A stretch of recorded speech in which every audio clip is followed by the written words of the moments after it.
welcome back to video number 7 in my Smashing the Stigma series, and today I'm going to be talking about opening up to friends and family when you're struggling. Part of smashing the stigma is opening up to others and telling them how you're feeling. And in my last video I went through how kind of not to talk to someone who is suffering, so I thought it would be a good idea to do this as the next video so I can tell you what you can actually do to help someone that's suffering, and if you are suffering, how to open up and tell your friends and family. This is one of the topics that I get asked for advice on the most out of everything. You want to kind of tell your friends and family how you're feeling, but you know, there's this perception again that they might react badly or they might think you're crazy. People also think that by admitting they're struggling to their friends and family, that's admitting that they're weak. If anything, I think it's the opposite. I think it shows bravery. The fact that you're kind of opening up and saying, look, like, I'm not okay, is one of the bravest things you could possibly do. I think also something that I haven't touched on is that this stigma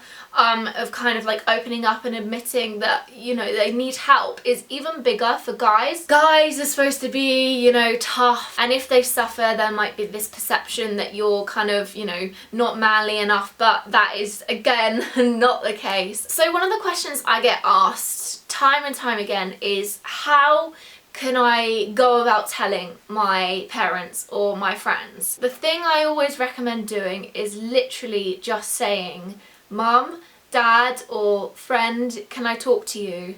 Just kind of opening up the conversation, letting them know, you know, that you want to talk about something kind of serious. I always think it's useful in those situations as well to have kind of notes that you've written down about how you feel, because sometimes you can say like, can I talk, and then you might freeze up and you might forget everything that you wanted to say to them. Like, you've had this speech planned in your head and then it just goes blank. Have notes like on your phone that you can just kind of refer to, just how you're feeling and how it's affecting your day-to-day life, because I feel like people need kind of evidence almost of how you're feeling. If you can say like, look Mum, there is something not right with me, I'm getting really anxious, these are the symptoms, so when I say I don't want to do this, it's not me being an idiot, it's generally because I'm so terrified of doing it. And if you are suffering from, say, self-harm and you want to go into more detail about that, then you could. I feel like that's the best way to go about it, just being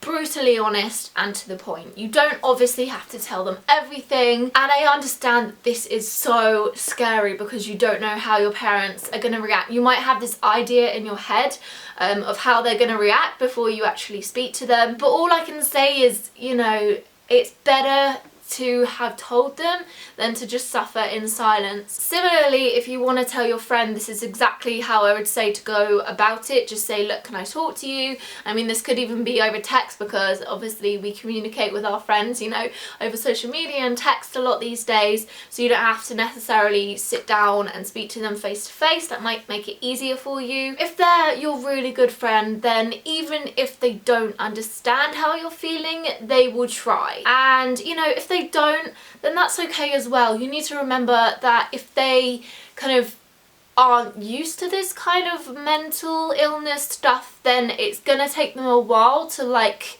come around to it and realize that this is actually a serious problem for you in your life. A lot of the time, say if you are suffering, things can happen and your parents need to be prepared for a situation like that, and I think it's always good if either you or a professional sits down and tells them, look, this is what you do in this situation. So for me, when my parents knew that I was ill was when I was very, very suicidal, and they literally had no idea like what to do with me. I was very, you know, manipulative, I was very sneaky. I say but I don't feel like it was me. Then when I went into hospital, they had like conditions if you wanted to have like home leave, and I feel like these were really useful for my parents, because for the first time they were getting looked after and, you know, they were getting told what to do, because they'd never encountered anything like this before. Parents don't get a guidebook on how to handle their mentally ill children. So for me, what the hospital told my parents was to lock any sharps away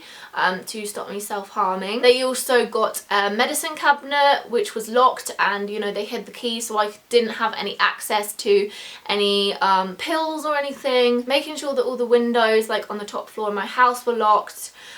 Just keeping an eye on me. Obviously, you know, this is a kind of extreme situation. If this advice can come from you when you're kind of in your right mind, then I think that's even better. Like, you helping your parents how to help you. Just kind of saying to your parents kind of things that are going to help you, even if, like, obviously it's going to annoy you when you want to self-harm and there's nothing there to do it with. In the long run, obviously, this is going to be hugely beneficial for you. Kind of telling your parents or your friends what to do in certain situations. So say you kind of hit that kind of red zone and you want to either self-harm or just run away, or you just generally can't really cope with it and you need someone to kind of help calm you down. I think it's a good idea to write a kind of like action plan, like sit down with your parents and say, okay, so if this happens, if you see me behaving like this, this and this, then this is what you do. So for example, if say you start feeling like you want to harm yourself,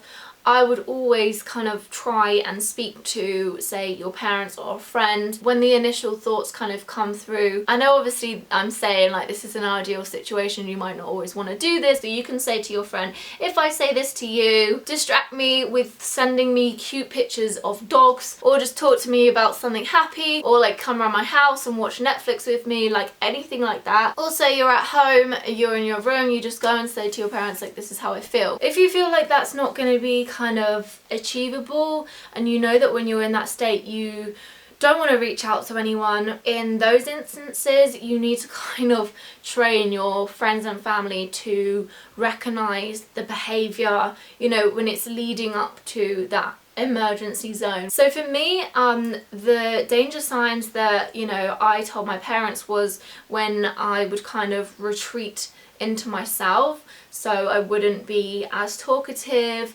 not as motivated to do anything. I would kind of retreat to my room and just want to be by myself a lot. When they noticed those signs, they would know that they needed to spend like more time with me. Obviously not all parents have the luxury of being with their children 24/7, but if you can tell them kind of, this is my behaviour when I'm starting to feel not okay, then hopefully in time they'll be able to recognise that and know that if you're behaving in that way, then they need to kind of just keep an eye on you a little bit more. While we're on the topic of friends and family, I really wanted to share with you guys a really interesting organisation. Basically, my psychiatrist that I always talk about, who is amazing, he's been talking to me about this organisation that he is part of called Helios. And I recently went and had a meeting with the guy who's kind of behind the whole organisation, and he actually explained more of what it was about to me. And I was just like, I have to share this with my followers. The idea behind it is that